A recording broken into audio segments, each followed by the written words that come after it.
तो चलिए let's solve these two questions today. देखिए theory of equation 11th class का टॉपिक है। As I told you may be in the previous video कि quadratic equation को in generally फिर हम लोग थ्योरी ऑफ इक्वेशन में कन्वर्ट करके जितने भी पॉलिनोमियल टाइप ऑफ इक्वेशंस हैं या वो इक्वेशन जिन्हें हम पॉलिनोमियल में कन्वर्ट कर सकते हैं, we keep all those things under this topic theory of equation.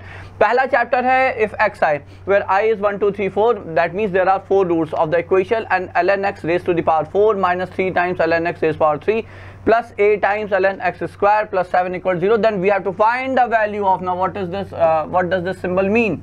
इस symbol का क्या मतलब है? This symbol denotes product. This symbol denotes product. Product का मतलब ये हो गया आपका जैसे summation का symbol होता है ना, जब हम लोग r की वैल्यू या i की वैल्यू रखते हैं बीच में प्लस साइन लगाते हैं। यहाँ पे आप i की वैल्यू रखेंगे like i goes from 1 to 4, तो i को 1 रखेंगे तो आपको मिला x1 और फिर प्रोडक्ट है तो into then is x2 into x3। So that means we need product of the roots of this equation. हमें जो चाहिए वो इन रूट्स का प्रोडक्ट चाहिए।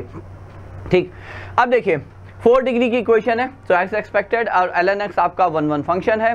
चलिए अभी वो आपको जो 11th क्लास के बच्चे हैं यदि उन्हें नहीं भी पता है तब भी बहुत सिंपल है। 4 डिग्री इक्वेशन है तो we expect to have 4 roots है, तो 4 रूट्स दिए हुए हैं। यहाँ पे देखिए इंपॉर्टेंट ये है बच्चों की, चलिए let me write it on the next slide here. Okay, so it's ln x raise to the power 4 minus 3 times ln x cube plus a times ln x square, I think plus 7 equal 0, वो आप देख लीजिएगा, बाकी एक minute हम ही देख लेते हैं। या plus 7 equal 0, so that's the equation here. Okay, तो देखिए हमें जो चाहिए वो है product of the root. So what we need here is x1 into x2 into x3 into x4।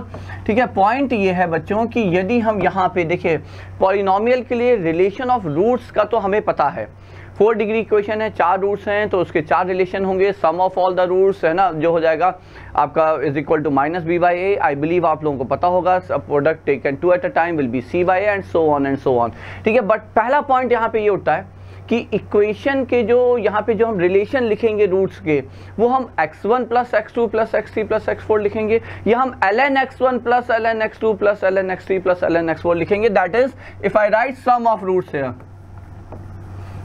Some of roots of the equation, तो आप हमें ये बताएं कि यहाँ पे हम जो रिलेशन लिखेंगे वो ये लिखेंगे ln x1 plus x2 plus x3 plus x4 is equal to minus b by a. हमें पता है पहला जो रिलेशन आता है जीरोस का या रूट्स का वो होता है minus b by a being the highest degree terms coefficient and b is the second highest degree term coefficient. I believe आप लोगों को सब पता है, ये ए यहाँ वाला ए नहीं है।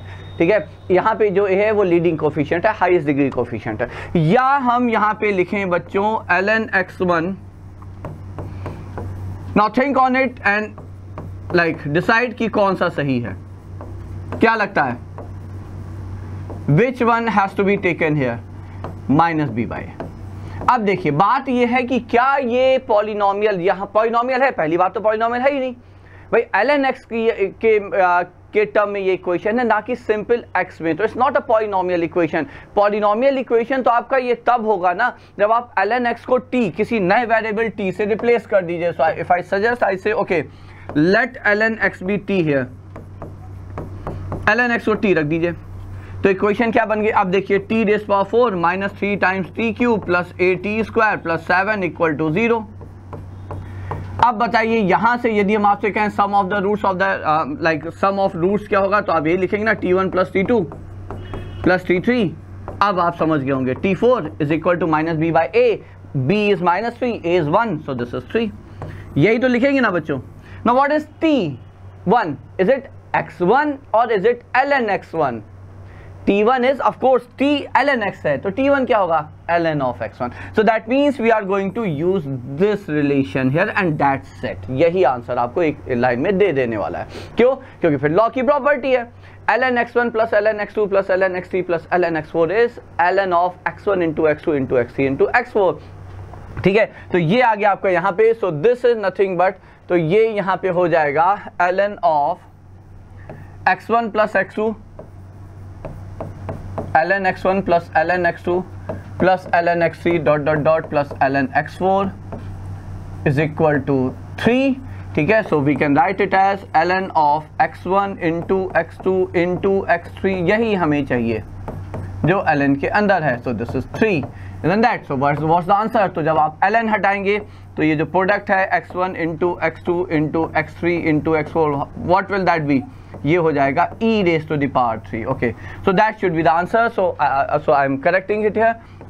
होपफुली आपको वहाँ पे पीपीटी में करेक्ट मिला होगा, डेफिनेटली वहाँ पे करेक्ट होगा। ये है तो 3 की जगह it's e raised to power 3। Okay, so that's the answer here. So that was one category of the like equation, जहाँ पे यदि आपको रूट्स का सम, देखिए वेरिएबल x है, समझिएगा इस इक्वेशन का वेरिएबल x ही है, तो आपको रूट्स कहे जाएंगे तो x1 x2 x3 कहेंगे। लेकिन जब आप रिलेशन ऑफ रूट्स की बात कर रहे हैं तो आप डायरेक्ट यहाँ से x1 plus x2 plus x3 x4 नहीं लिख सकते।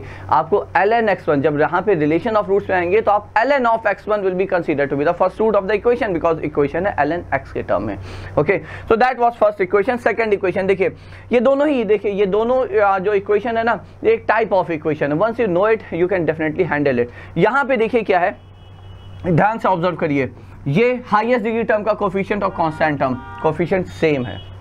सेकंड हाईएस्ट डिग्री टर्म का कोफिशिएंट और यहाँ से लाइक जो लीनियर टर्म है, या जो सेकंड लास्ट कांस्टेंट से पहले 1 डिग्री का जो आपका कोफिशिएंट है, उसका जो कोफिशिएंट है वो सेम है but may be of opposite sign. उनका मैग्नीट्यूड सेम होना चाहिए। एक टाइप ऑफ इक्वेशन है ये बच्चों, आप टाइप को समझ लीजिए। हाईएस्ट डिग्री टर्म का कोफिशिएंट और जो आपका कांस्टेंट है वो एग्जैक्टली मैच करने चाहिए विद साइन ऑल्सो। ओके, जो सेकंड हाईएस्ट डिग्री टर्म और सेकंड जो लोवेस्ट डिग्री टर्म का कोफिशिएंट है, उनका मैग्नीट्यूड सेम होना चाहिए, साइन में be of may be opposite और मे बी सेम।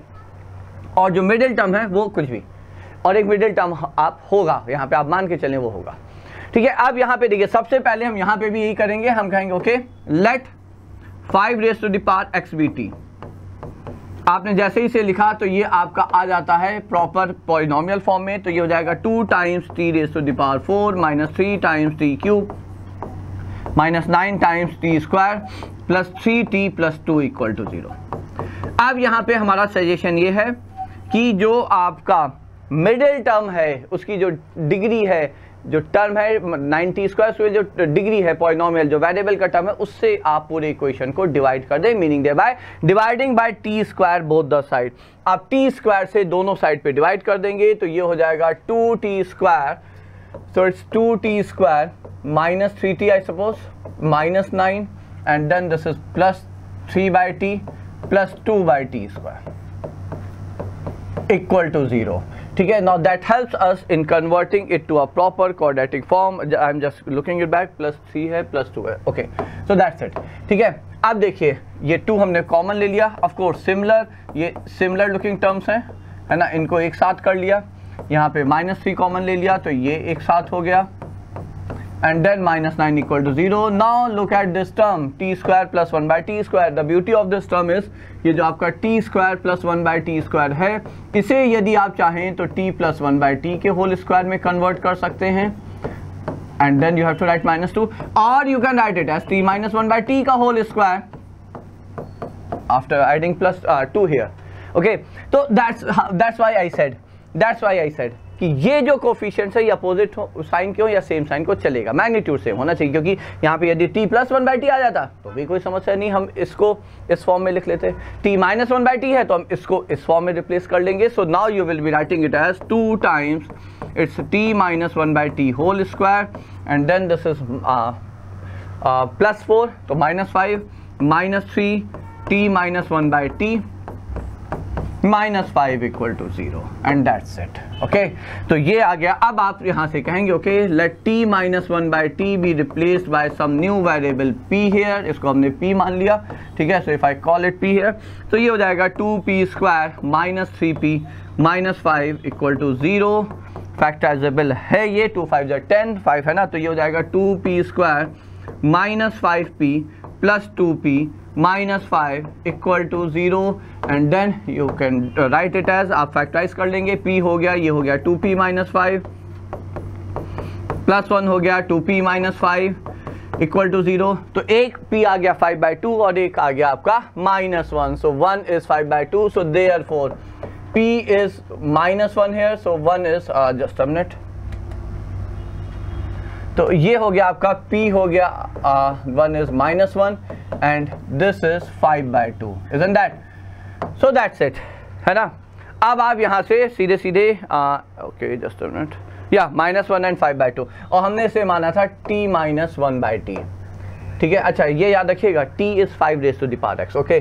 तो अब हमने यहाँ पे लिखा t - 1/t is equal to -1 and t - 1/t is equal to 5/2. Just quickly solve it. तो ये हो जाएगा आपका t² plus t - 1 equal to 0, और ये हो जाएगा आपका 2t² and then -5t -2 equal to 0. ये आ गया, ठीक है. b² - 4ac, यहाँ से आप दो रूट्स निकालिए, सीधा 4 फॉर्मूला लगाएंगे. तो t हो जाएगा -1 plus minus b² 1 plus 4 is 5, तो 1 √5/2, या आ जाएगा -1 माइनस √5/2. ओके, यहाँ से यदि लगाएंगे तो t आ जाएगा 5 plus b² 25 and then this is I think how much is it? 2 4 16 25 16 is √41 I suppose. देख लीजिएगा 4, या t आ जाएगा 5 माइनस √41/4. पॉइंट ये है कि कितने सोल्यूशन है या क्या सोल्यूशन है, ठीक है. अब ये देखिए, एज आई सेड, आपको याद रखना है कि 5⁻x को हमने t माना था, और t पॉजिटिव होना चाहिए क्योंकि एक्सपोनेंशियल कभी नेगेटिव वैल्यू एक्सपोनेंट आपको दे नहीं सकता, ठीक है. तो हम ये रूट रिजेक्ट करेंगे और ये रूट रिजेक्ट करेंगे. तो ये हो गया 5⁻x, इसको इक्वेट किया and taking log to the base 5 both the side, आपको x आ जाएगा. और इसको जब आप 5⁻x से करेंगे and then again taking log to the base 5 both the side, you will get x. So I think we had to find number of solutions, if I am correct. Yeah, we have to find the number of solutions, real roots of this equation. So we had 2 real roots for this equation. Okay, so those were 2 equations for theory of equations, बच्चों.